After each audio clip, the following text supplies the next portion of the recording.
हम। लेकिन जितने दिन मेरे ठाकुर जी मथुरा में रहे शायद सुखी नहीं रहे। एक तो जरासंध परेशान करता रहा और दूसरी बात मेरे ठाकुर जी ब्रजवासियों को नहीं भूल पा रहे हैं। भगवान जहां बैठते हैं वहां ब्रजवासियों को याद करके मन ही मन रोया करते थे। और ठाकुर जी के सखा हैं उद्धव जी, अंतरंग सखा। अंतरंग सखा का मतलब मन की बात जाने, अंतर की बात पहचाने। अंतरंग सखा से स्पष्ट मुख से कोई बात कहने की जरूरत नहीं पड़ती है। तो एक दिन की बात देखा है, उद्धव जी ने जाकर के मेरे ठाकुर जी अट्टालिका पर बैठे हैं और वृंदावन की ओर देख रहे थे। मानो यमुना जी का जल बिल्कुल शांत है, एक भी लहर नहीं उठ रही है, सब चंचलता शांत हो चुकी है। और वृंदावन की ओर देख देख करके याद करते हैं गोधूली बेला का समय है कि यही समय होता था। गैया मैया बछड़ों के साथ हम ग्वाल बालों के साथ में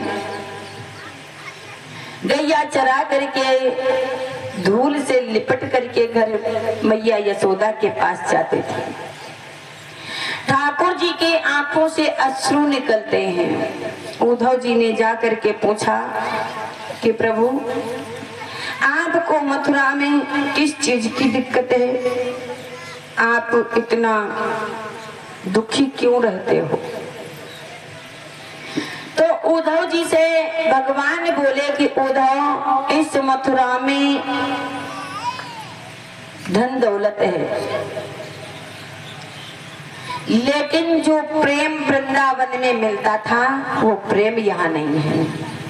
वृंदावन में मैया यशोदा को मैं एक बार कहता मैं भूख नहीं, मुझे कुछ नहीं खाना, तो मेरी मैया बार बार दिन भर मुझसे कहती और मक्खन ताजा निकाल करके लाती। जब तक मैं भोजन नहीं करता था मैया भी भोजन नहीं करती थी। यहाँ एक बार पूछा जाता है भोजन करने के लिए, मैं मना करता हूँ, दोबारा कोई पूछने को नहीं आता।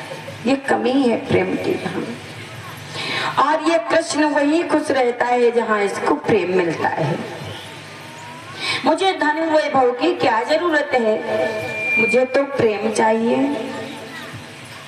और उद्धव सुनो, उद्धव मोहि ब्रज बिसरत नाही, हंस सुता की सुंदर कलरो और कुंजन की छाई, उद्धव मोहि ब्रज बिसरत नाही।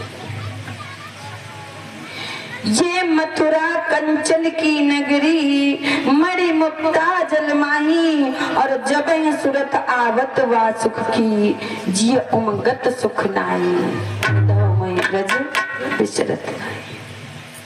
ये सोने की नगरी मुझे अच्छी नहीं लगती है। और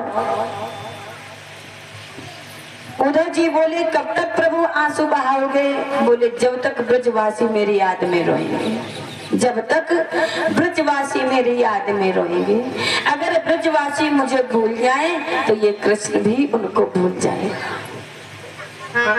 इसलिए